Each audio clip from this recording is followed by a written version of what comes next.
Today we will solve O-Level Physics 5054 Paper 1 Variant 1 May-June 2016 Question 1 to question number 20 from question 21 to question number 40 we will do in the next session. Okay, the first question, the diagram shows arrows representing two vector quantities. Here we have two vector quantities, one this one and second this one. Which diagram shows the resultant R of these two vectors? Okay, here we have to find out the resultant of these two vectors, this one and this one. To find out the resultant, what we have to do? We have to add these two vectors by graphical method. In graphical method, how we have to add? This vector we have to take up to the head of this first vector.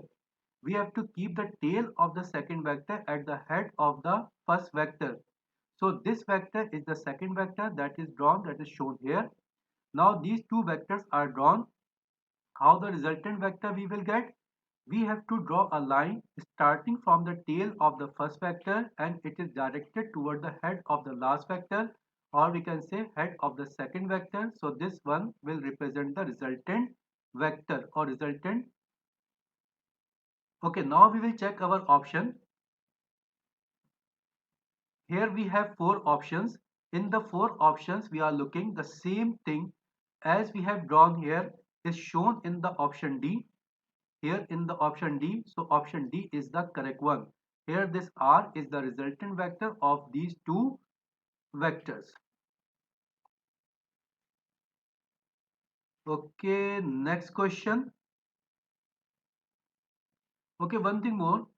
Here in the option A and option D, the only difference is the direction of the resultant vector is towards the tail of the first vector. So it is incorrect. The direction of the resultant vector is from the tail of the first vector towards the head of the second vector. So this option D is the correct one.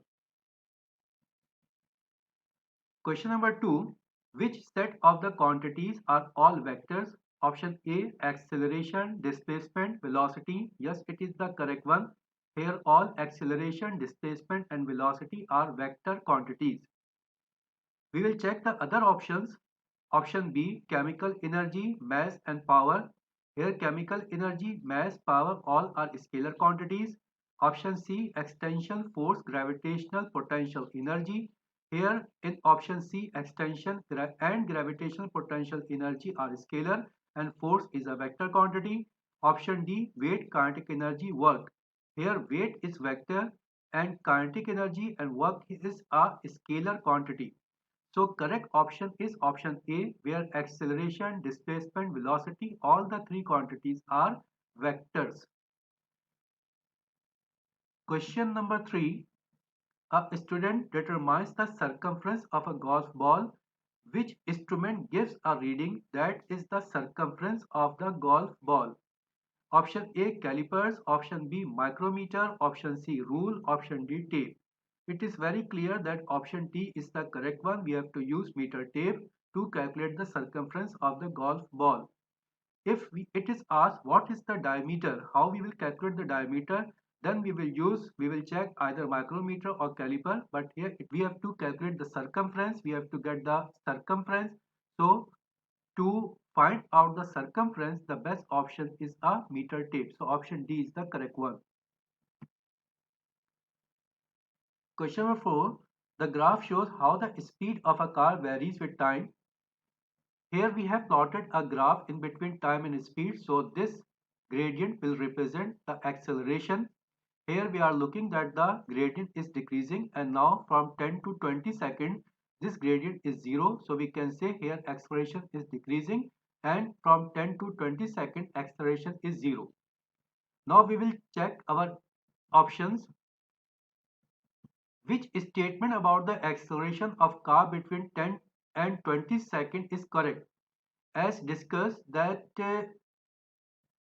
the gradient is 0 from 10 to 20 seconds, so the acceleration will be 0, and this one is given in the option D, the acceleration is 0, so option D is the correct one. Question number 5. A man pulls a sledge of mass 25 kg across level ground with a horizontal force of 60 Newton, a constant force of friction of 20 Newton acts on the sledge. What is the acceleration of the sledge? Okay, here we have to find out the acceleration. According to Newton's second law of motion, F is equal to m into a. So acceleration will be equal to F over m. Now here this F is the resultant force. Resultant force means here we are looking on the one direction, the force is 60 Newton. In the other direction it is 20 Newton. So the resultant force will be difference of this 60 and 20, that will be equal to 40 Newton. So here 60 minus 20, it is the resultant force divided by mass. Mass is given 25 kilogram. So divided by 25 and we got the answer 1.6 meter per second square.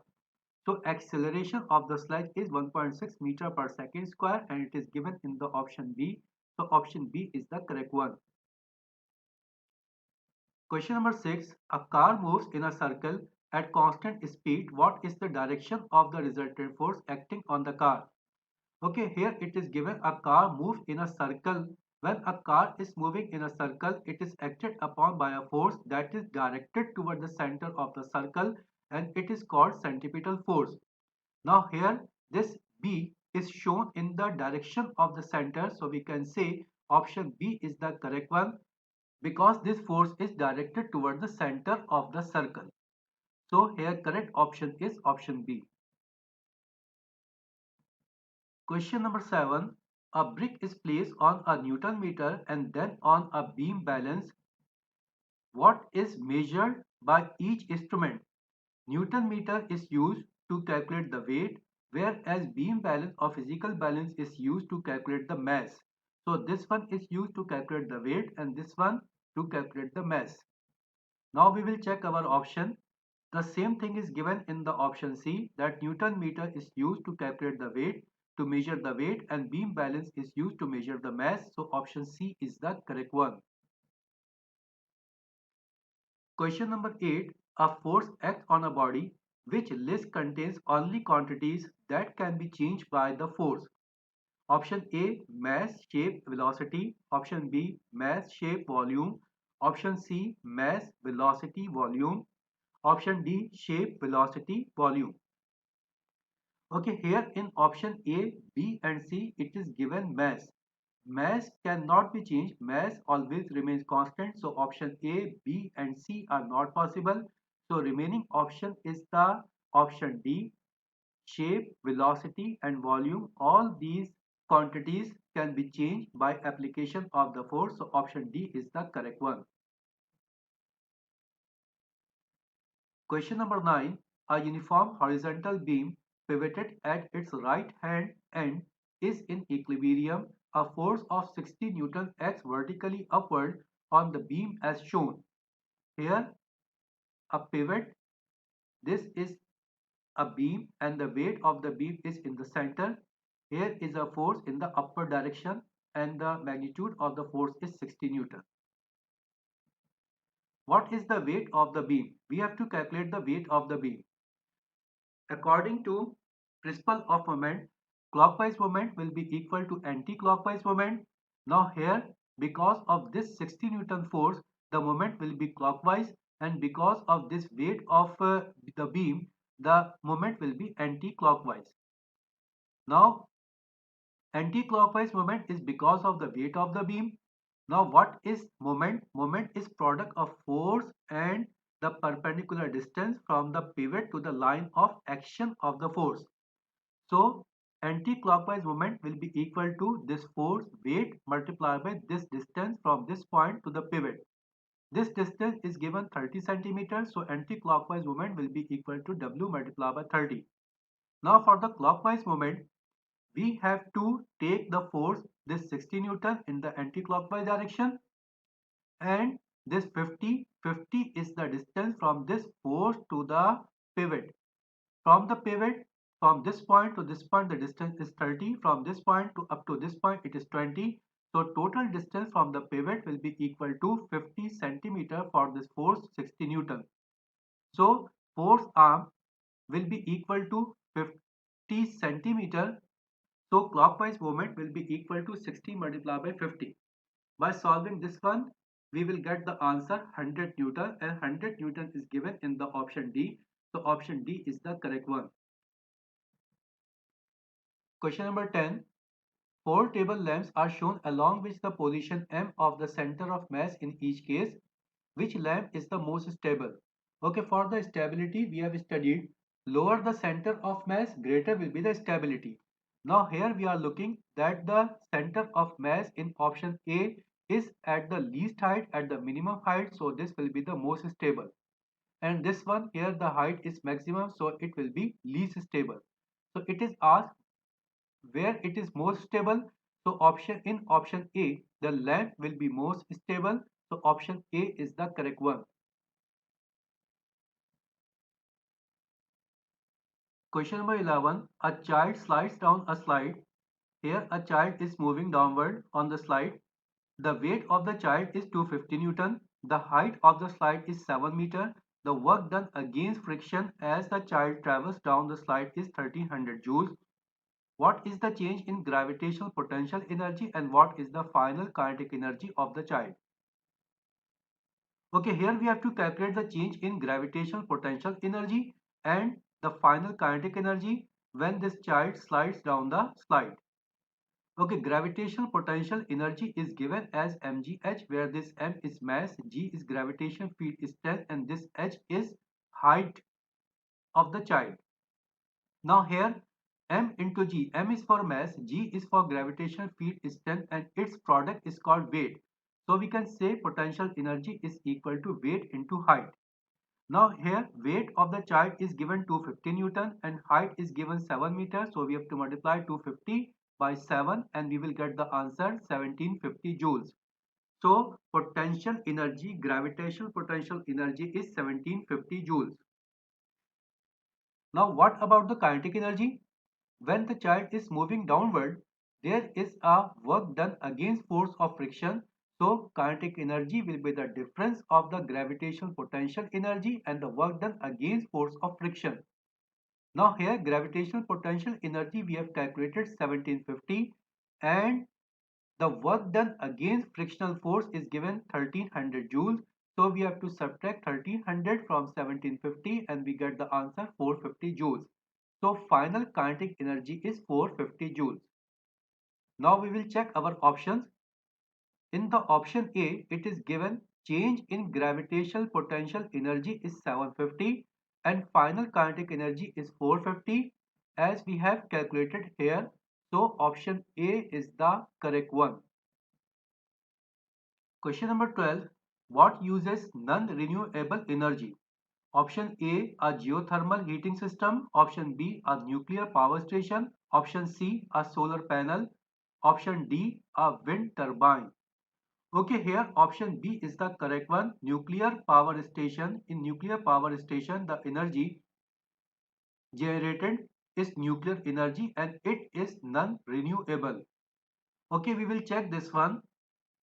Here in the topic of energy resources, we have studied two types of energy resources. One is non-renewable and second is renewable. And in the heading of non-renewable, it is given here nuclear fuels or nuclear energy is a non-renewable energy resource. So option B is the correct one. A nuclear power station or the nuclear energy is a non-renewable energy.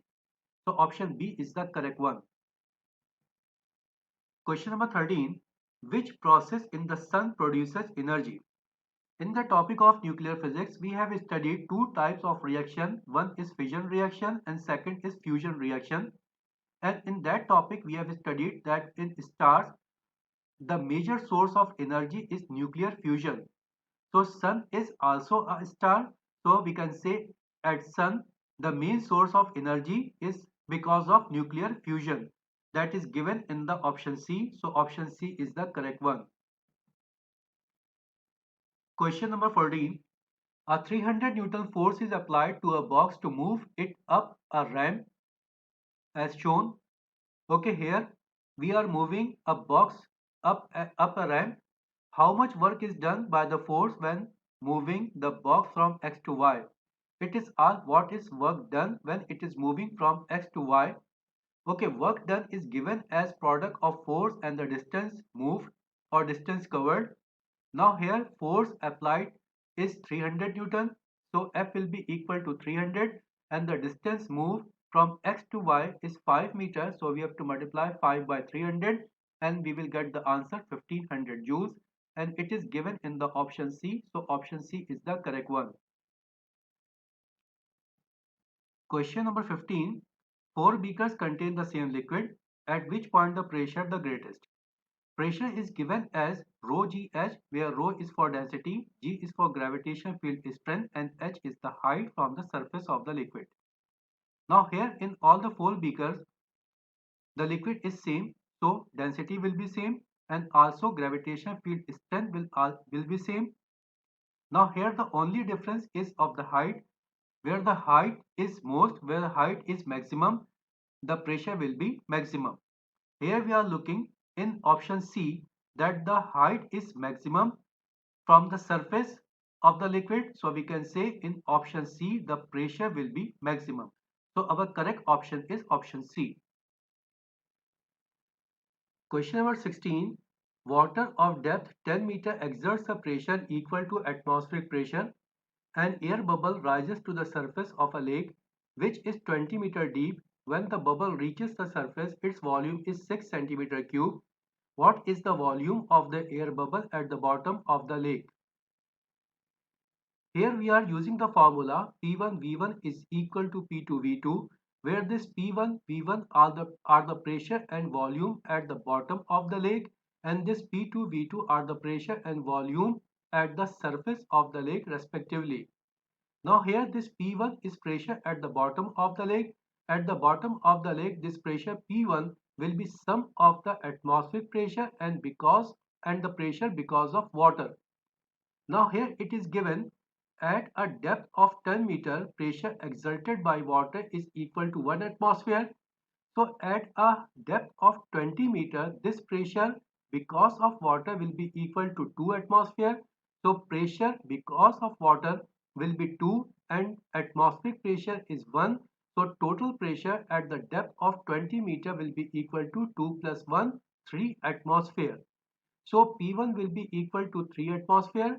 This V1 volume of the bubble at the bottom of the lake we have to find out.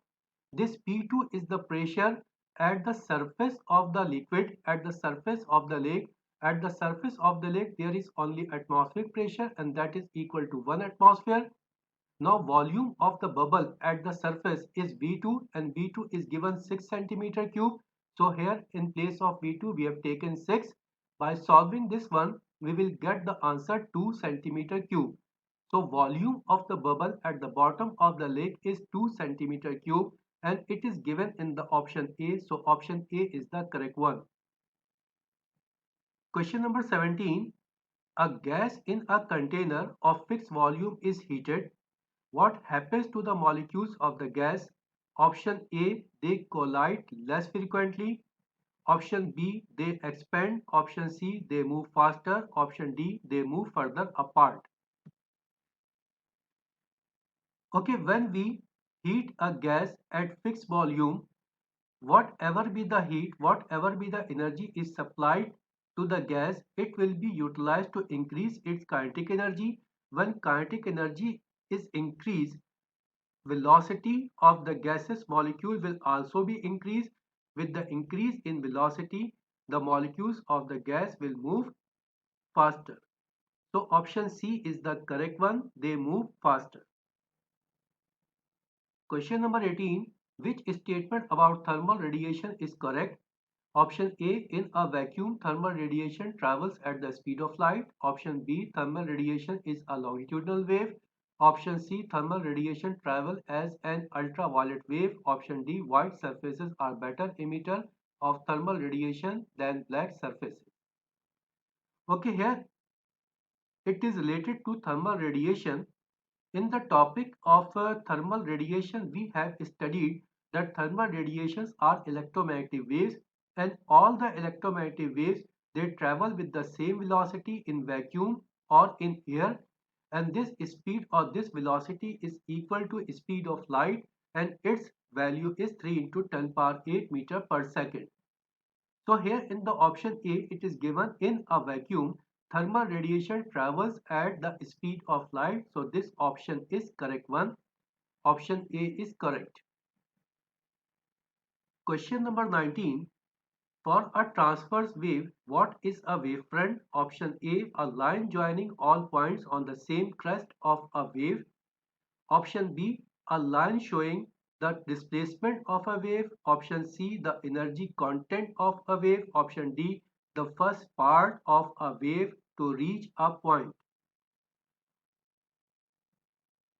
Here we have some waves. Waves are moving in this direction. Waves are moving in the direction as shown here. Now here, these are the crest of the wave and these are trough of the wave. Now here for all the waves, the same crest are joined together. Now by joining all the crest, the line obtained is called wavefront. So what is wavefront? Wavefront we obtain by joining all the points on the same crest of the waves. So what is written here? It is written in the option A. A line joining all the points on the same crest of a wave is called wavefront. So it is the correct option. Option A is correct one. Question number 20. A longitudinal wave passes along a spring. The coils of the spring vibrate from side to side. The diagram shows the position of the coils at one particular time. Which position are one wavelength apart? Option A, W and X. Option B, W and Z. Option C, X and Z. Option D, Y and Z.